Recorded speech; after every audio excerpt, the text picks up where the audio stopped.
También oramos por esto. Padre, Dios santo y bueno, gracias por esta mañana, Señor, que nos permites estar aquí. Como cantábamos en este precioso himno, Señor, Él intercede hoy por mí. Tú estás ahí intercediendo por nosotros, Señor, viendo nuestra fragilidad, nuestra debilidad, Señor, nuestra dureza muchas veces de corazón. Pero Señor, ¿a quién iremos si solo tú tienes palabras de vida eterna? Y a pesar, Señor, de que nos conoces, aún así, Señor, no te rindes, pero has dispuesto que el medio por el cual puedas perfeccionar a los santos sea la predicación fiel de la palabra. Que el creyente permanezca en ella de noche y de día, sin apartarse ni a derecha ni a izquierda. Así que hoy abrimos la santa palabra, Señor, inspirada por tu Espíritu Santo, para dar vida. Vivifícame conforme a tu palabra, como dijo el salmista. Que ese sea el sentir de cada uno de nosotros. Que no sea una enseñanza más, que no salgamos nuevamente en piloto automático, un domingo más, una predicación más, mi vida igual. No, háblanos, Señor, a través de tu palabra.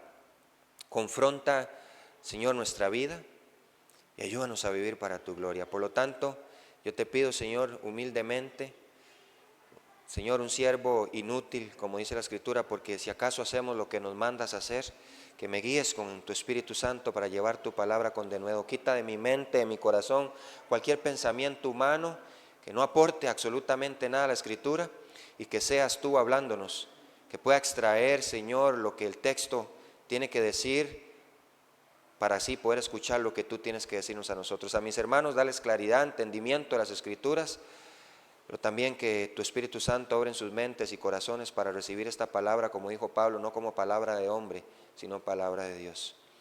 Y que así, Señor, podamos caminar para tu gloria. Todo esto te lo pido, Señor, en el nombre poderoso de Jesús. Amén y amén. Hermanos, estamos ahí en capítulo 2 de Santiago, continuamos con la serie. Y pido al Señor que me dé tiempo de terminar estos 5 capítulos. Y yo creo que hasta ahora los mensajes que hemos llevado, bueno, yo puedo decirlo de mi parte, el Señor me ha sacudido la mente, el corazón, la conciencia, y me ha hecho también pensar. Ayer que estábamos en el tiempo del evangelismo, asociando un pasaje de la Escritura aquí, veía una fuerte amonestación del Señor y puedo decir, el Señor no está jugando con la iglesia, el Señor no está vacilando con la iglesia, y el Señor se está tomando en serio lo que Él está haciendo. Y esta carta de Santiago, como bien hemos visto, es una serie de enseñanzas llamada una fe en práctica. ¿Y de qué le sirve al creyente decir que es cristiano si no vive como cristiano? ¿De qué nos sirve anunciarle al mundo que somos cristianos si el mundo no puede ver la luz de Cristo en nosotros? Entonces Santiago, al ver que no concuerdan lo que se dice con lo que se hace, Santiago no espera, no se detiene. Lo veo como Jesús, como Juan el Bautista, dispuesto a perder la cabeza por predicar la palabra de Dios tal cual fue dada. Así que, hermanos, quiero invitarlos a que veamos aquí capítulo 2, porque Santiago aún tiene mucho que decir. Santiago continúa tratando en su carta temas fundamentales. Y anteriormente les advertía de una vida que parece ser contraria a la declaración de su fe, ser oidores olvidadizos. Y aún peor, que pareciera que habían alcanzado una pérdida de identidad como cristianos, ¿verdad? Vimos esto la semana pasada, qué difícil, ¿verdad? Llegar, verse al espejo, luego marcharse y olvidarse cómo era. Es aquel que se ve en la ley de Dios, dice, sí, esto es como tiene que ser un cristiano, y luego irse y decir, ya no soy cristiano, no vivo como cristiano, no parezco cristiano. Al finalizar la enseñanza pasada, vimos cómo Santiago termina su enfoque en el amor al prójimo. Si usted lee el versículo 27, el capítulo 1, dice, la religión pura y sin mácula delante de Dios el Padre es esta: visitar a los huérfanos y a las viudas en sus tribulaciones y guardarse sin mancha del mundo.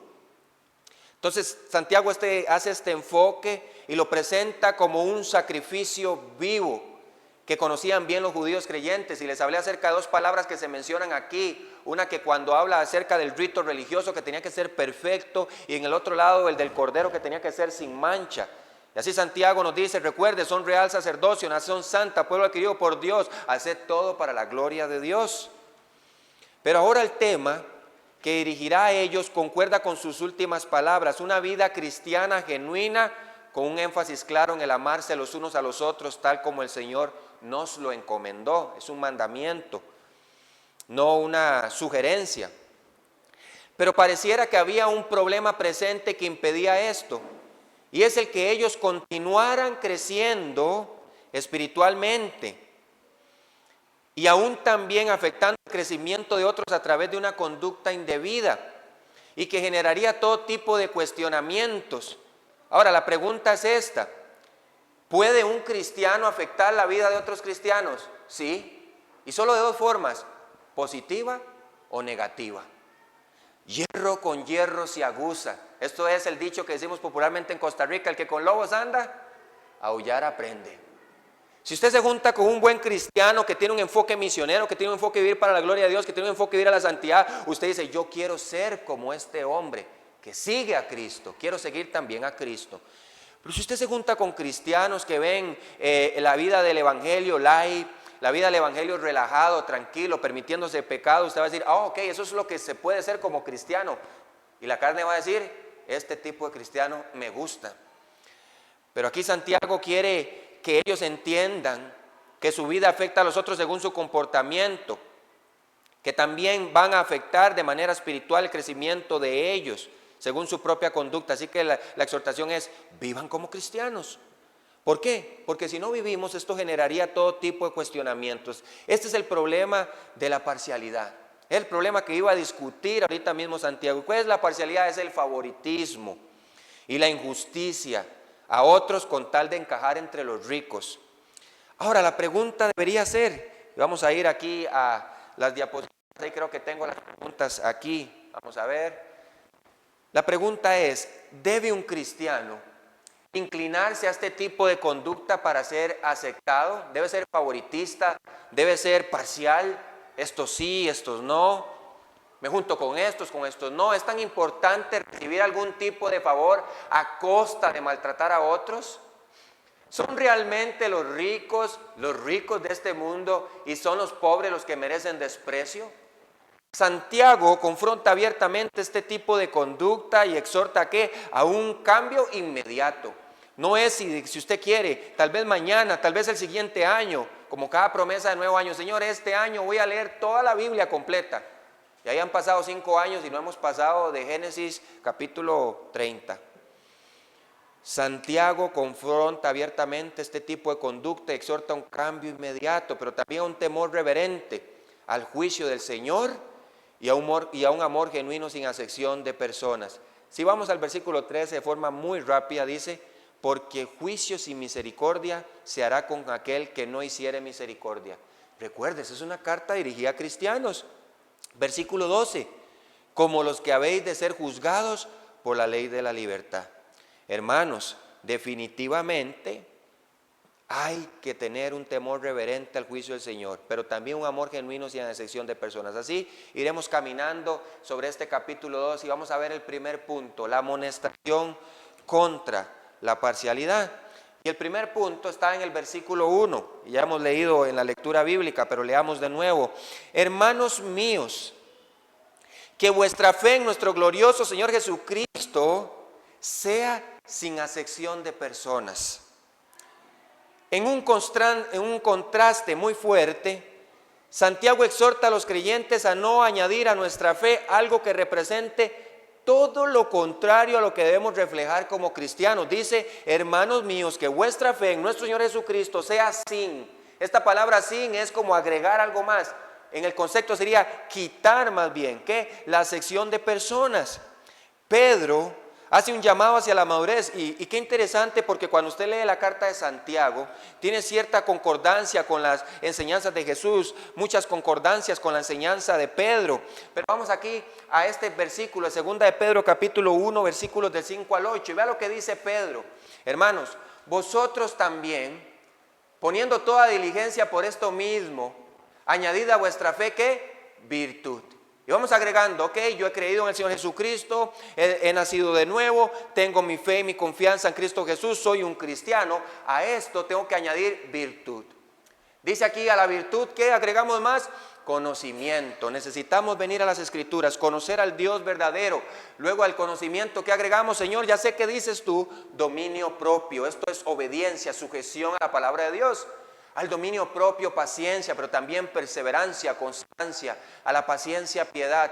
A la piedad, afecto fraternal, amarnos los unos a los otros. Y al afecto fraternal, amor. Ahora, es interesante porque nunca podremos amarnos los unos a los otros si no empezamos a sembrar o a cosechar o ver florecer el amor de Dios en nosotros, como Dios nos lo manda. Porque si estas cosas están en vosotros y abundan, ¿qué dicen? No dejarán estar ociosos ni sin fruto en cuanto al conocimiento de nuestro Señor Jesucristo. Hermanos, dicen que una mente desocupada es taller del diablo. Así que si usted tiene tiempo libre, en vez de invertirlo en otras cosas, inviértalo ¿en qué? En las cosas del Señor y en crecer para el Señor. De la misma manera que Pedro exhorta a esto, Santiago está tratando de hacer lo mismo. Hermanos, añaden a su fe virtud, conocimiento, dominio propio, paciencia, piedad, santidad, justicia, verdad, amor. No añadan otras cosas que no tienen que caminar con su fe. Ahora, hermanos, si usted y yo hacemos una visión retrospectiva nosotros mismos, la pregunta es, ¿hay cosas con las que caminamos en la vida cristiana que no empatan con la vida cristiana? Definitivamente las hay. Cosas que deben de quitarse de nosotros. Así Santiago les dice, en este caso, hermanos, que en vuestra fe, la que vosotros dices que tenéis en el Hijo de Jesucristo, no haya acepción de personas. Esto jamás se puede negar a la fe de ustedes. Pero hermanos, por eso les digo, el problema sería que de manera contraria permitiésemos que cosas que no se asemejan y no empatan con la fe salvadora se añadan a nuestra vida. Entre esas el favoritismo y la parcialidad. Y más adelante veremos esto, porque no solamente hay un concepto de ser favoritistas y parciales en cuanto a con los ricos o las riquezas.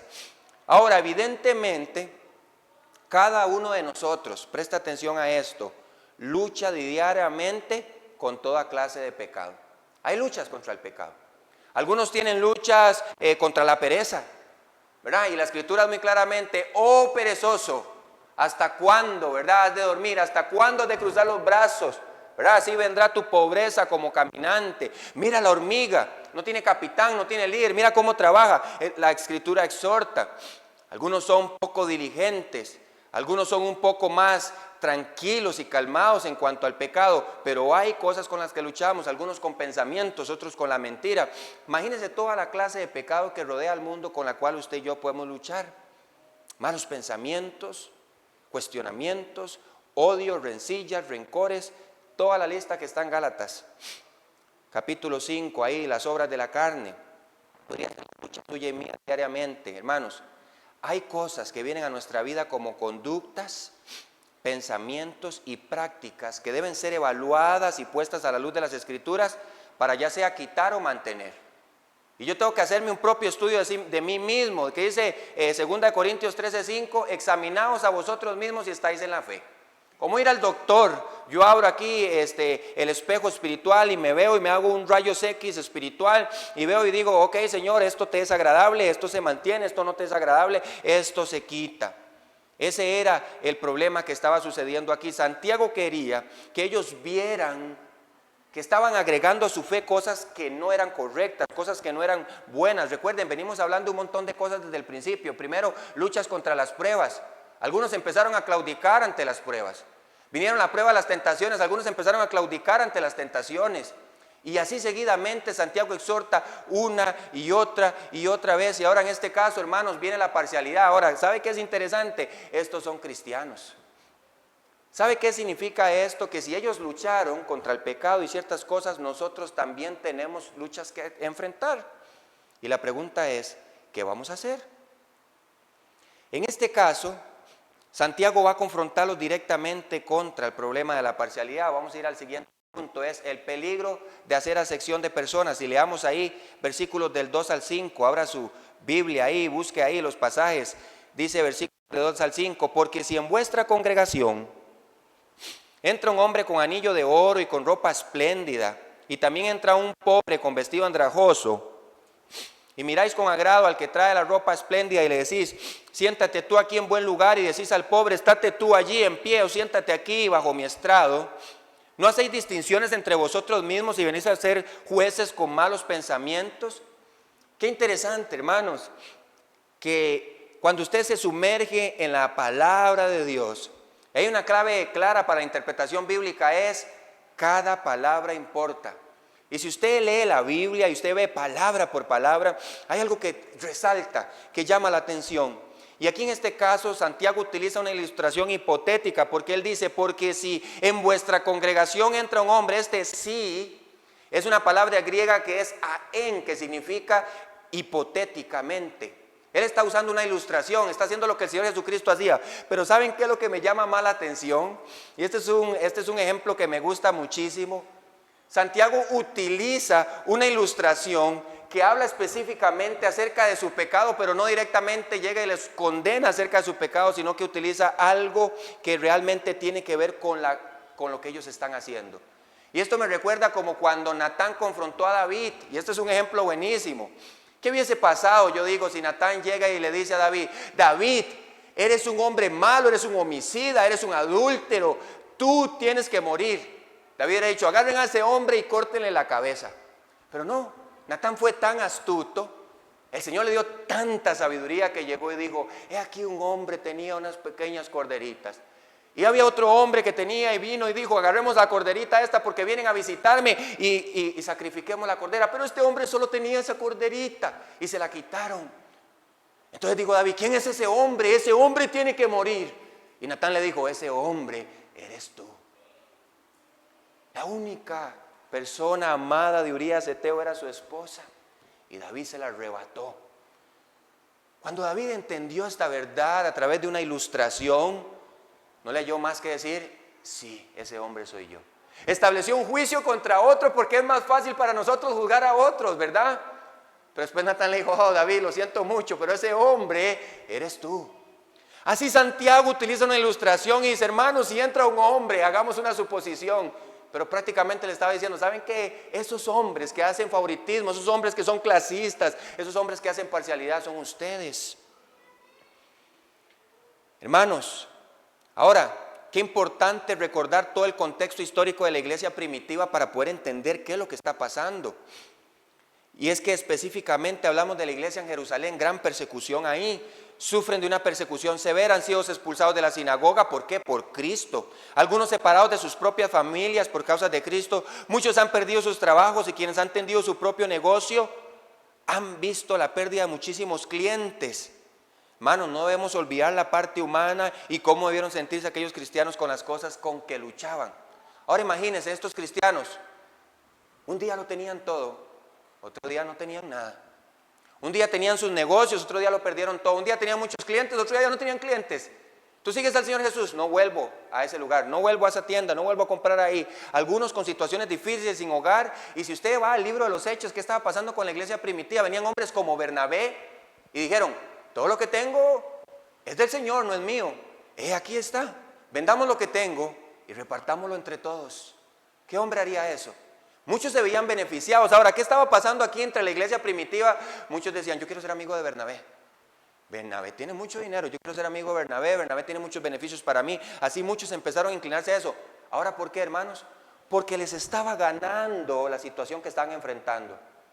Dijeron, mi proveedor es aquel hombre. No dijeron, mi proveedor es el Señor.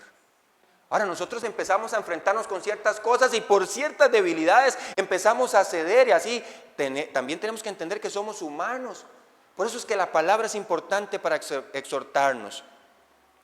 Pero hermanos, aquí surgen los problemas y eso es importante que veamos esto. Número uno, al empezar a tener este tipo de favoritismo con los ricos, con aquellos que podrían darnos favores, se empiezan a crear distinciones. Veamos lo que dice el versículo 3. Y miráis con agrado al que trae ropa espléndida. Este hermano sí me cae bien. Tiene un buen cargo, tiene un buen trabajo, es abogado. Si ocupo algo ahí, vamos a decirle a Alberto que nos haga ahí una cartica para que nos ayude, porque él es abogado, ¿verdad? Ve al hermano, es doctor, una cita médica, voy a decirle al hermano, ¿verdad? Empezamos a crear distinciones. No, a este sí me cae bien, este no me cae tan bien. ¿Qué puedo obtener de esta persona? Vea versículo 3. y le decís, siéntate tú aquí en buen lugar. A veces no sabemos ni dónde poner a esa gente, ¿verdad? Pero recuerden, hermanos, esto es una historia hipotética, esto no es para nosotros, ¿verdad? ¿Ah? Pero ¿qué dice aquí? Decís al pobre, estate tú allí. Y ese es el segundo lugar. Se mira con agrado a los ricos, a los de mejores condiciones y economía. ¿Y sabe qué termina pasando? Buscamos complacerles y quedarles bien en todo, porque esta persona me puede dar algo a mí. Punto número 2. Esto ahora, si unos me caen bien, si recibo a unos bien, significa que a otros tengo que despreciar también. El problema es que se empieza a aplicar la injusticia y la injuria. Ahora, ¿cuál es la injuria? La injuria es el hecho de deshonrar a una persona sin que haya hecho nada malo. Es el hecho de ofender públicamente a una persona sin que haya hecho nada malo. Y empezamos a ser clasistas. Y la gente dice, ¿por qué no te juntas con aquel? No, es que ese... entonces yo tampoco. Por otra parte, se desprecia o menosprecia a los pobres o de condición más humilde. Así se aplica la injusticia y la injuria. Estate tú allí en pie o siéntate aquí abajo mi estrado. Ahora, hermanos, la pregunta es, ¿representa un cristiano que dice que ha confiado en el Señor Jesucristo? ¿Representa realmente un buen cristiano teniendo este tipo de conducta? No, es realmente cuestionable. Por lo cual la exhortación que hace el Señor es no hacer injusticia favoreciendo el uno al otro. Hermanos, si usted ha creído en Cristo, no añada cosas que no empatan con la fe salvadora, por el contrario, quítelas y empiece a agregar cosas a la fe salvadora que sí empatan con el carácter de Dios. Santiago lo dice y aquí lo tenemos, Levítico 19:15. Recuerde que estos son judíos creyentes, conocían bien la ley. ¿Y sabe qué? Este pasaje debía haber brincado al corazón de muchos y seguramente a la mente de Santiago también. Dice, no harás injusticia en el juicio, ni favoreciendo al pobre, ni complaciendo al grande. Con justicia juzgarás a tu prójimo. Hermanos, con justicia juzgarás a tu prójimo. Esto es un proceder, hermanos, si empezamos a hacer favoritismos, si empezamos a ser un poco clasistas, si empezamos a hacer distinciones, si empezamos a hacer parcialidad, no es algo que empate con el carácter del Señor. Mire lo que dice aquí Deuteronomio 10:17.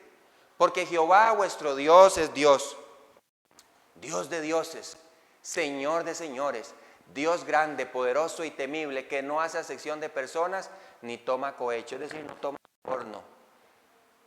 Hermano, mire, yo le voy a dar a usted eso y usted cree que me pueda facilitar. Tristemente eso en el concepto cristiano entre los creyentes aquí, pero muchos cristianos, usted sabía que pagan ahí una cablería para solo pagar una vez y nunca más pagar cable. Algunos cristianos dicen, hermano, hay que ser vivo y entonces vamos a hacer ahí algo en el medidor del agua para que venga el recibo más bajo. Hermanos, eso es una verdad. Tristemente cristianos hacen estas cosas. 34:19. ¿Cuánto menos aquí no hace sección de personas de príncipes, ni respeta más al rico que al pobre, porque todos, ¿qué son? Obras de su mano. Cuando Dios los ve igualitos. No importa que ese tenga toda la riqueza que podría imaginarse, carros, casas, dinero, todo. Cuando ve al otro los ve iguales, obras de su mano, su creación. Pero en este caso, hermanos, es importante que nosotros comprendamos estas cosas. No podemos agregar estas cosas a la fe cristiana. No debemos hacer cosas para buscar el favor de otros, porque no buscamos agradar a otros. Lo dijimos la semana pasada. Si agradamos a la gente, no importa. Si desagradamos a Dios, no importa a quién agrademos. Y si agradamos a las personas, al final no importa porque estamos desagradando a Dios. Entonces la pregunta es, ¿a quién debemos agradar? Debemos agradar en primera instancia a Dios. Un consejo que me dieron a mí en misiones, el director del Instituto Bíblico, cuando fuimos por primera vez a misiones, me dijo, Eddie, nunca busque que nadie le ofrende por lástima, que la gente le ofrende porque usted sirve al Señor. Hermano, no busque que la gente le dé por lástima, sino que el corazón motivado de nosotros sea dar por amor, dar porque amamos al Señor. Esa debe ser la motivación de nosotros. ¿Por qué damos? Ahora, aquí atrás todavía hay varios puntos importantes. El favoritismo hoy en día no solo se aplica por la riqueza, sino también por muchos otros términos, y tengamos cuidado con esto. Si la persona empata con mi pensamiento, si pensamos lo mismo acerca de una o de varias personas, yo quiero estar con esta persona, pensamos igual, me cae mal fulano, a ese le cae mal fulano, somos amigos. ¿Ah? Si la persona tiene ciertos comportamientos que a mí me parecen ser agradables o tolerables, sí, venga, somos amigos. Si la persona tiene popularidad o cierta fama, yo quiero que sea mi amigo. Si la persona tiene algo que ofrecerme o algo que dar a mi ego, ay hermano, qué bueno que es usted, no hay otro como usted.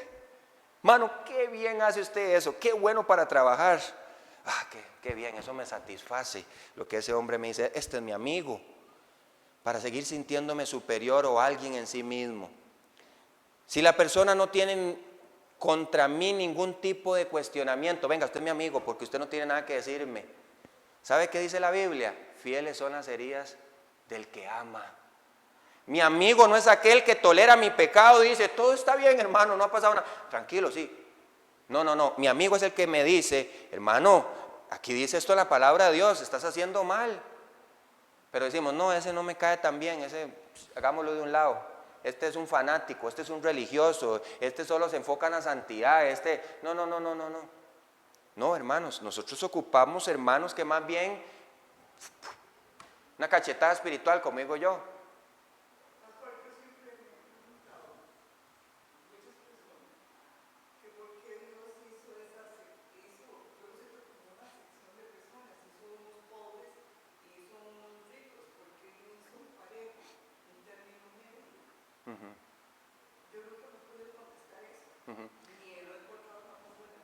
Bueno, importante entender que Dios hace llover sobre justos e injustos. Y Dios nos ha llamado a ser buenos mayordomos también de las cosas que tenemos. Ahora, ¿habrán pobres con nosotros? Sí. Algunos dijeron, Señor, vendamos esto porque podemos alimentar a los pobres. El Señor dijo, los pobres siempre estarán con vosotros. Pero ¿qué pasaría si todos siempre fuésemos iguales? Entonces la pregunta es, ¿cómo manifestamos el amor de Dios? La pregunta más básica para contestar esa pregunta, hermana, sería, ¿éramos nosotros pobres, miserables y desvalidos? Sí. Pero el que es rico, Dios de dioses, Señor de señores, grande, poderoso en su riqueza, nos hizo ricos con Cristo Jesús. Ahora, si yo veo al pobre, y lo vamos a ver más adelante aquí, lo veo teniendo necesidad y le dice, vete tú y arréglate, teniendo con qué darle. Entonces, ¿por qué hay pobres y por qué hay ricos? ¿Los hizo Dios pobres y los hizo ricos? No. Es porque es el pecado que está en el hombre. El hombre ha sido clasista y ha dividido a los pobres y ha dividido a los ricos. Los que tienen poder, los que tienen dominio, no han sabido dividir las riquezas. Entonces, al final, el problema, ¿cuál es? El pecado. ¿Cuándo se van a acabar los pobres?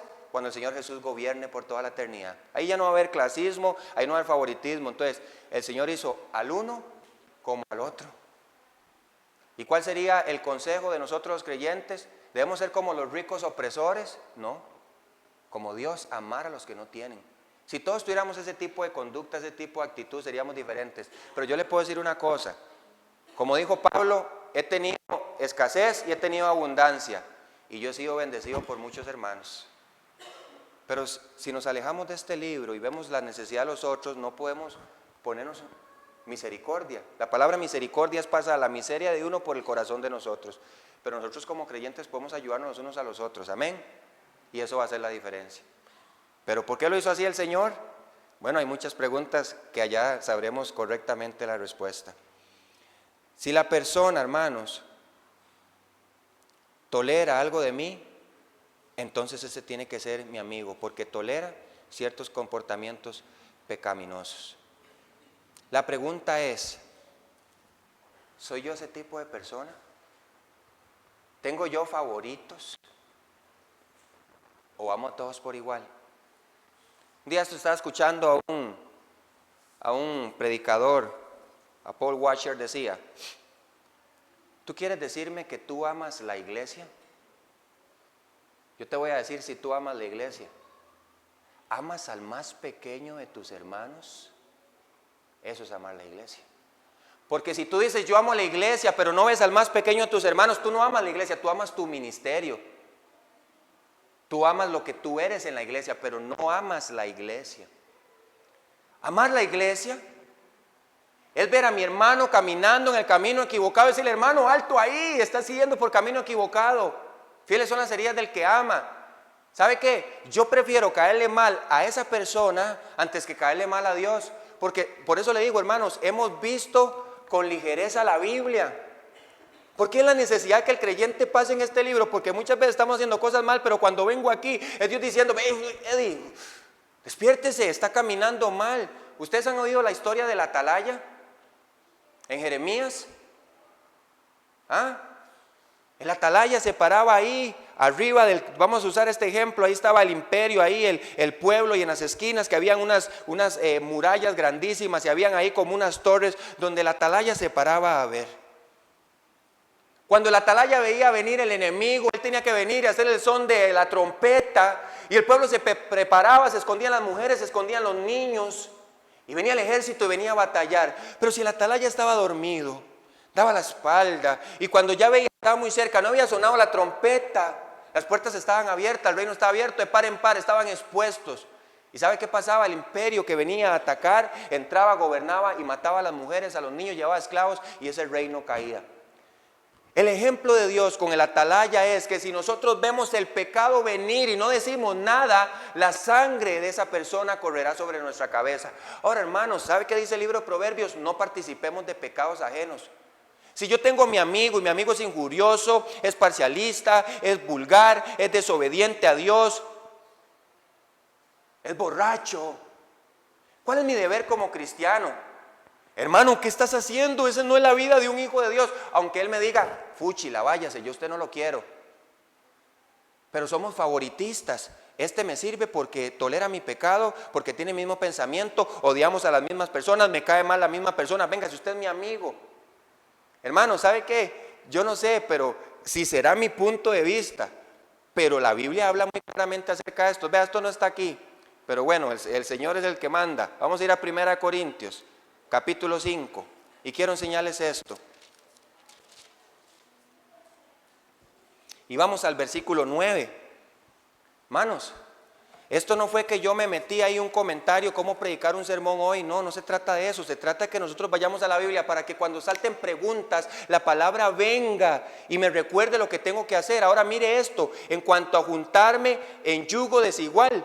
1 Corintios 5, versículo 9 dice, os he escrito por carta. 1 Corintios 5, 9. Y vamos a esta confrontación. Os he escrito por carta que no os juntéis con los fornicarios. No absolutamente con los fornicarios de este mundo, o con los ávaros, o con los ladrones, o con los idólatras. Pues en tal caso sería necesario salir del mundo. Ese es el cristiano que se quiere meter en una burbuja porque allá afuera hay mentirosos, porque allá afuera hay fornicarios, porque allá afuera hay adúlteros. No.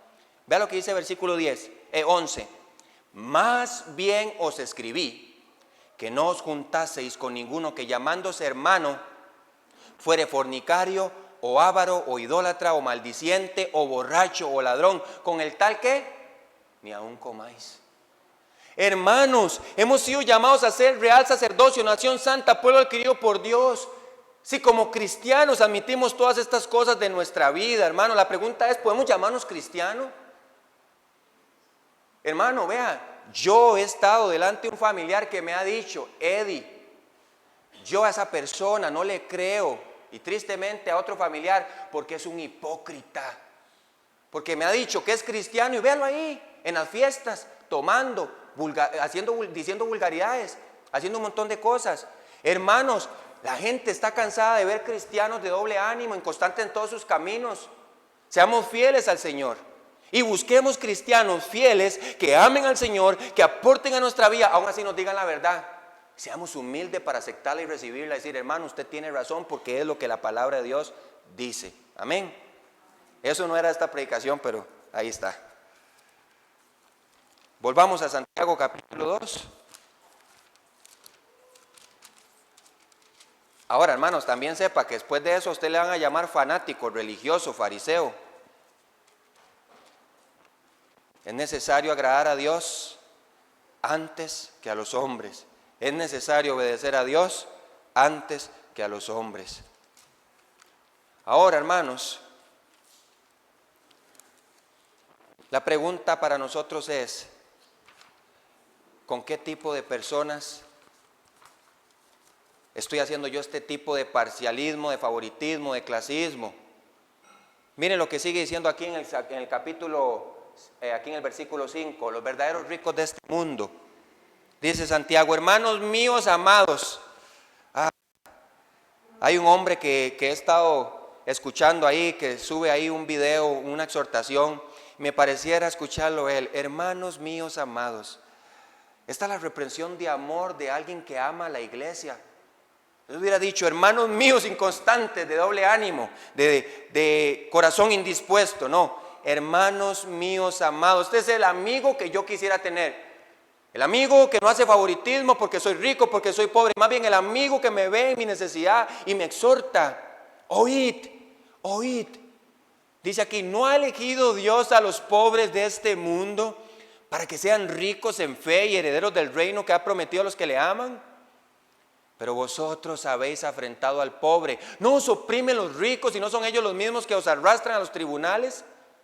¿No blasfeman ellos el buen nombre que fue invocado sobre vosotros? Si en verdad cumplís la ley real conforme a las Escrituras, amarás a tu prójimo como a ti mismo, bien hacéis. El problema en sí aquí era el del favoritismo, específicamente entre los ricos contra los pobres. Ahora, el peligro de practicar la parcialidad en nuestra interacción con los demás es que contagiamos a otros de imitar dicha conducta. Yo no sé si en esta iglesia va a pasar, pero pasan todas, yo creo. Dicen ahí ese grupito, y usted siempre ve un grupito selecto. Solo ellos se juntan, solo ellos se unen, solo ellos. ¿Por qué? Porque los otros empiezan a contagiar de lo mismo. Hagamos grupitos, dividámonos. ¿Por qué? Porque es que fulano me cae mal. Tristemente ahí en una iglesia donde estuve allá a los principios, habíamos como 10 predicadores ahí. Hermanos, la gente sabía cuándo iba a predicar tal predicador, y ¿sabe qué? Muchos no llegaban. Es que hoy predica el hermano Eddie, no voy. Hoy predica el hermano Eddie, sí voy. Así. ¿Pasa esto en las iglesias? Sí pasa. Pero nosotros, en vez de crear este tipo de parcialidad, de favoritismo, de hacer personas al lado, no importa, deberíamos decir: Señor, ¿qué tienes hoy que decir? Hoy se va a abrir tu palabra, un hombre predicará tu palabra, ¿qué tienes que decirme? Porque al final es el poder de ese hombre que está en el púlpito, o el poder es de la palabra de Dios. Es el poder de la palabra de Dios. Hermanos, y así contagiamos a otros. ¿Vio quién predicó hoy? Hermano Eddie. Ese hermano sí me cae mal, ¿verdad? Juega de santos, hermano. Yo no llego ese domingo. Ay, yo tampoco. Hermano, ¿usted cree que eso no pasa?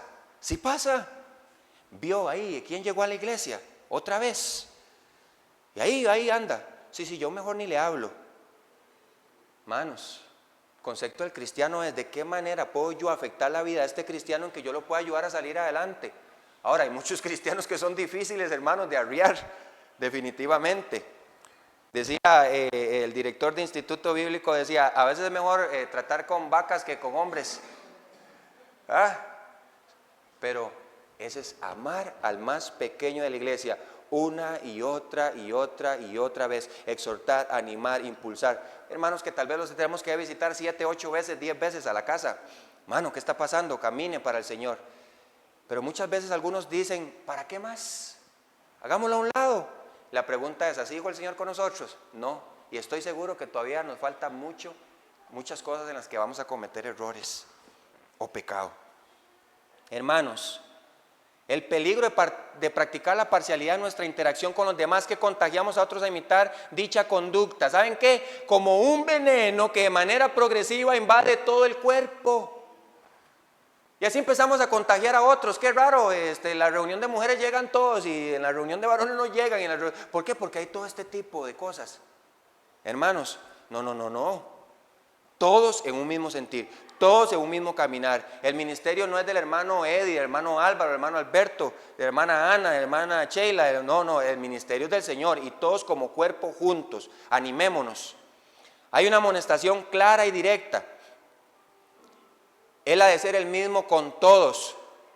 La fe y la madurez en Cristo se manifiesta en una actitud y comportamiento igual para todos, así como el Señor lo hace, sin acepción de personas. porque el Señor no hace distinción alguna, hermanos. Y ahora el tema es los ricos de este mundo. La pregunta más clara aquí sería: ¿serán solo los pobres vistos de buena manera delante de Dios? Dice, ahí se equivocó en ese título porque estamos hablando de los pobres. No. Vea lo que dice el versículo 5. Hermanos míos amados, no ha elegido Dios a los pobres de este mundo para que sean ricos en fe y herederos del reino que ha prometido a los que le aman. Hermanos, la pregunta ahora aquí se pone porque hay una pregunta, como dice ya ahora Rosita.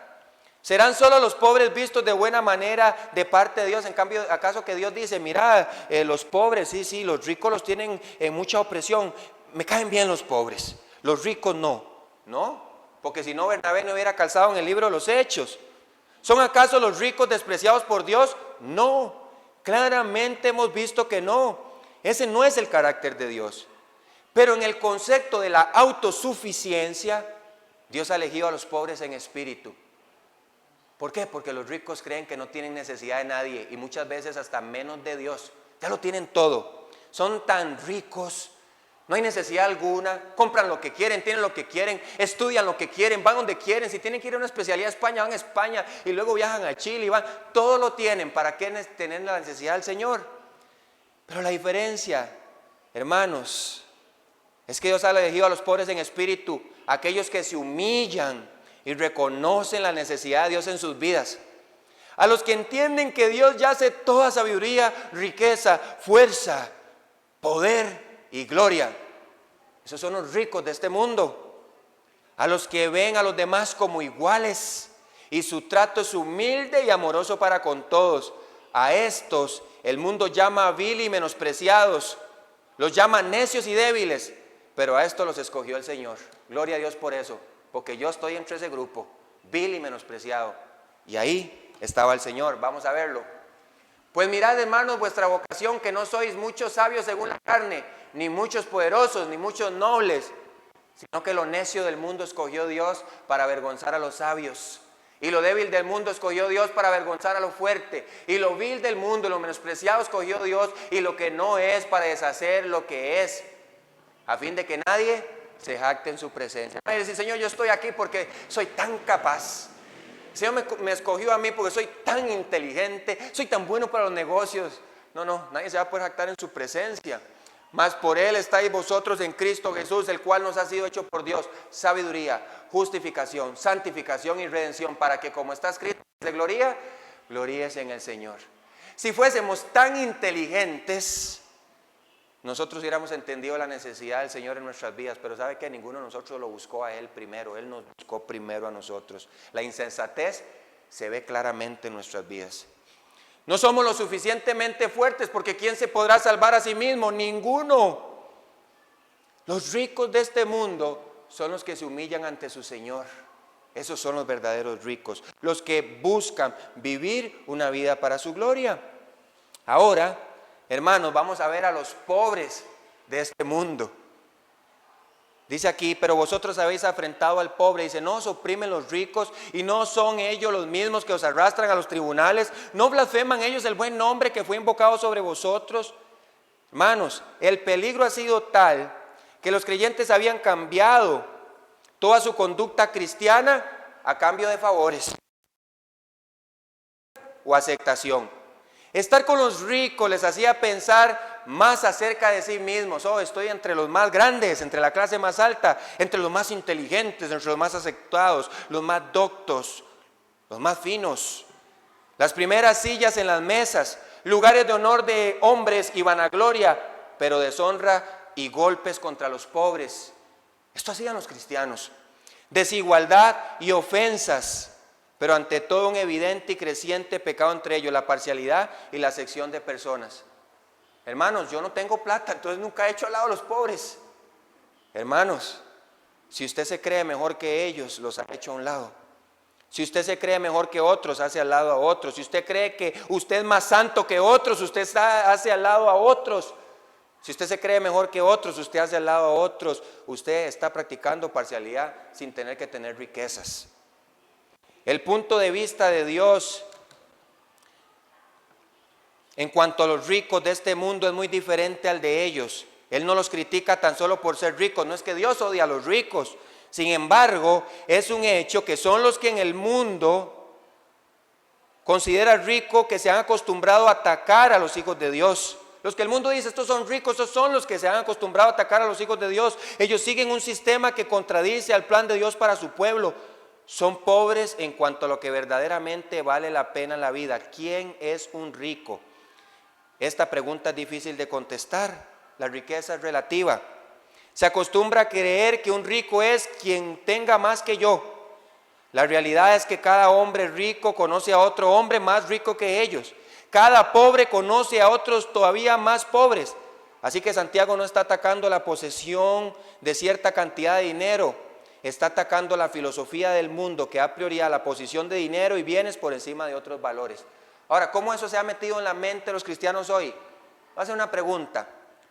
¿Cuál es su meta el día de hoy? ¿Ser más rico? ¿Tener más carros? ¿Tener más casas? ¿Ser más estudiado? Bueno, cuando el Señor venga, esas cosas se quedarán aquí en la tierra. Para estos creyentes podría ser sinónimo de riqueza, pero para Dios no lo era. Era un creyente que es un creyente, la pregunta es, que gana el favor de los hombres, humillando, despreciando, haciendo un lado a otros realmente rico. Es de igual manera o equivalente la aceptación humana que a la de Dios. Es lo mismo ser rico en este mundo y aceptado por los demás, aún viviendo contrario a las Escrituras, a que ser rico y aceptado para con Dios. Definitivamente no. Y hermanos, los voy a llevar un pasaje que me sacudió la mente y el corazón. Vaya a Apocalipsis, capítulo 3, 14 al 22. Y aunque ahí está en la pantalla, búsquenlo en la Biblia y ojalá lo podamos marcar. Se considera que en el libro de Apocalipsis tenemos un mensaje inicial enfocado a las iglesias. Y algunos hombres, algunos estudiosos de la Biblia han dicho que cada mensaje a la iglesia ha sido una época, una edad en que la iglesia ha venido convirtiéndose en una y en la otra. Pero esta iglesia, la iglesia de la Odisea, es la iglesia de los últimos tiempos.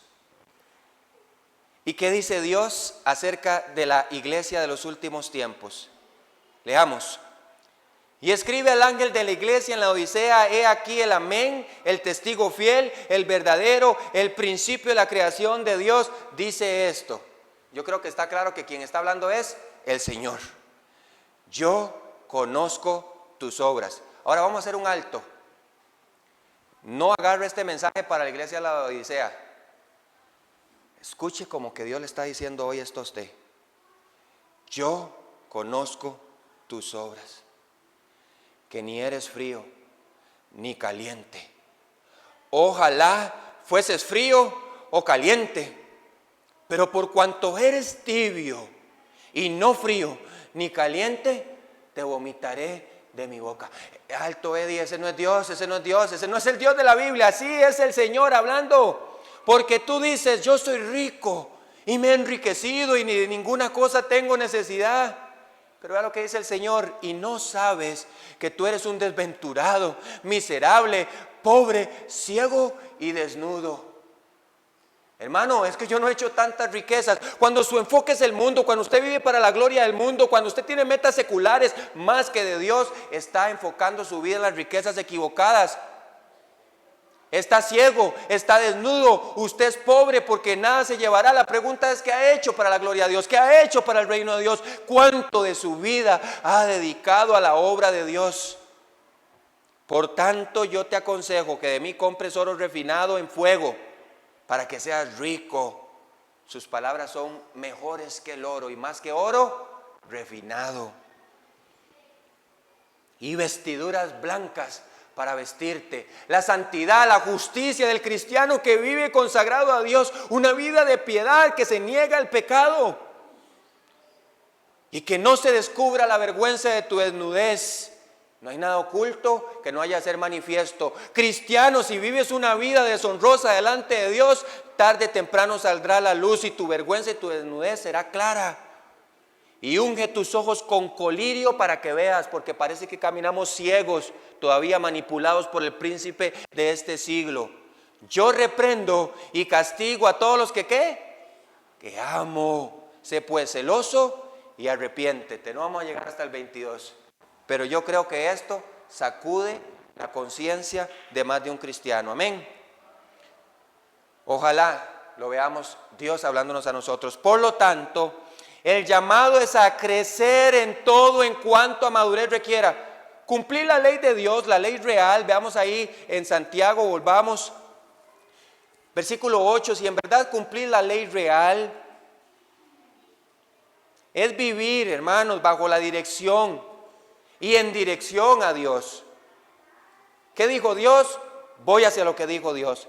Amar al prójimo, tratar a todos por igual, no hacer distinciones, no ser parcial, no inclinarse a favor de otro por conveniencia o algún tipo de favoritismo. Hermanos, ese es el llamado a la madurez.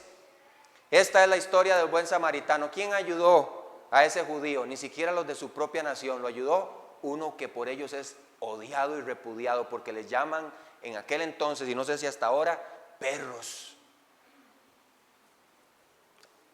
Hermanos, yo creo que Santiago tiene mucho que decirnos. Un cambio de actitud y conducta es lo que él está tratando de modelar en los creyentes, y esta carta también es para nosotros. El punto número A es aquí la resistencia contra la evidencia del pecado. ¿Sabe qué muchas veces pasa?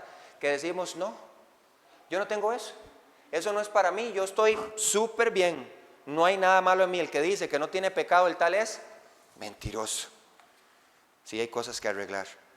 Podría parecer, hermanos, leamos aquí, ¿por qué Santiago menciona esto? Pero si hacéis acepción de personas y cometéis pecado y quedáis convictos por la ley como transgresores, porque cualquiera que guarda toda la ley, dice aquí, pero ofendiera en un punto, se hace culpable de todos.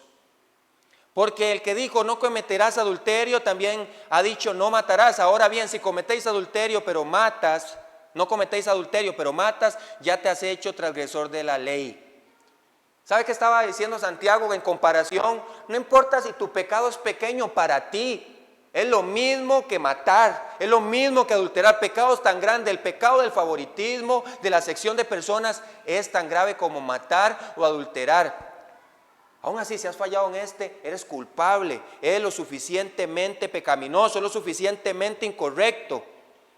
Podría parecer que algunos podrían estar tratando este tipo de pecado con ligereza. Por lo tanto, Santiago compara esto mismo con lo grave de un pecado de adulterio o homicidio. Si alguno cree que algún pecado no es lo suficientemente pecaminoso, pues Santiago dice claramente: el que peca en alguno, peca en todos. Nadie comete un solo pecado, déjeme decirle, hermano. ¿Sabe por qué? Porque nadie puede cometer un solo pecado y dejar atrás todos los demás.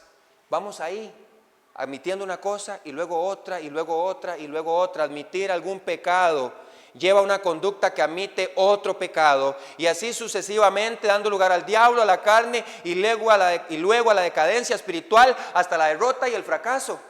Si hay cosas que usted tiene ahí, mire, yo sé que nosotros como seres humanos tenemos cosas, sí, enfrentamos situaciones, pero si usted anda ahí con un dolor ahí de pierna fuerte, un dolor de pecho, ¿qué hace usted? Usted va al doctor.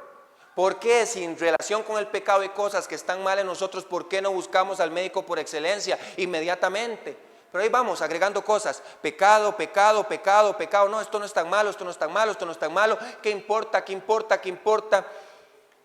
Así le pasó a Salomón, hasta que el hombre más sabio de la tierra terminó con una vida deplorable, adorando a otros dioses con miles de mujeres.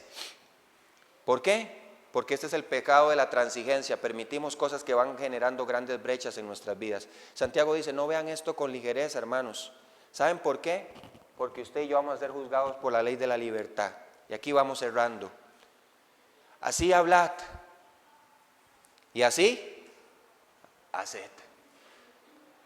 Yo creo que Santiago estaba viendo tanta gente llamándose cristiano, pero no viviendo como cristianos. Hermanos, agarre esta frase: así hablad, así haced. Y empieza a levantarse cada día: si digo que soy cristiano, Señor, ayúdame a vivir como cristiano. Santiago va concretando la idea clara de una fe práctica. Aquí en un tema tan delicado como este, así hablad, así haced. Vea lo que dice versículo 12. Como los que habéis de ¿qué? Ser juzgados por la ley de la libertad. Muchas veces pensamos que Dios va a ser tan bueno que va a decir, mire, ahí viene ese hermano, qué lindo, se portó tan mal, venga, pasa al cielo, ahí le tengo la mejor mesa, el mejor lugar. Pensamos que Dios está ahí desde el cielo viéndonos. ¿Se acuerdan Sofonías 1:12? Ese pasaje para mí es clave. Dice que verá y escudriñará con linterna a aquellos que están en Israel, que están como el vino asentado, los que dicen que Jehová ni hará bien ni hará mal. La actitud de un cristiano como este es decir, Dios no le importa nada, Él no está preocupado por nada. Pensamos que Dios nos ve y dice, mira ese hijo mío, anda tan desordenado, ay pobrecito, todo va a estar bien, ¿no? Tranquilo hijo, siga, y yo después le arreglo todos sus problemas. Malas decisiones, malas compañías, malas actitudes, malos comportamientos, malas conductas, y pensamos que Dios nos debe arreglar todas las cosas cuando hemos sido malos mayordomos de nuestra vida. Él nos va a juzgar. Primera de Pedro 4:17, porque es tiempo del que el juicio comience por todos los impíos, porque ya a nosotros no nos pasa nada, ¿no? Porque es tiempo que el juicio comience por la casa de Dios. Y si primero comienza por nosotros, ¿cuál será el fin de aquellos que no obedecen el evangelio de Dios? ¿Sabe qué quiere decir esto? Dios nos está viendo y está juzgando nuestras acciones y nos pagará según nuestros propios actos y nuestras obras, hermanos. Vamos a ir cerrando aquí. Es decir, Dios no es un padre irresponsable que ve a sus hijos perderse en el pecado y no les estorba. No estorba ni corrige a sus hijos. Por el contrario, por el juramento y el honor a su propia palabra, hará con nosotros lo que sea necesario para formar la imagen de Cristo. Por lo tanto, hermanos, vivamos vidas de amor en igual para con todos, llenos del fruto del Espíritu, benignos, pacientes y llenos de misericordia. Versículo 13, porque juicios y misericordia se hará con aquel que no hiciere misericordia, y la misericordia triunfa sobre el juicio. Hermanos, me encanta esta frase de este hombre, Oswald Chambers, y con esto vamos a terminar. No te impacientes con los demás. Recuerda que Dios trató contigo con paciencia y benignidad. Sigamos exhortándonos los unos a los otros. Animémonos a vivir para la gloria de Dios. El favoritismo, la conducta clasista, la parcialidad, no debe ser añadida a la fe de los hijos de Dios. No empata con la fe salvadora. Vamos a orar.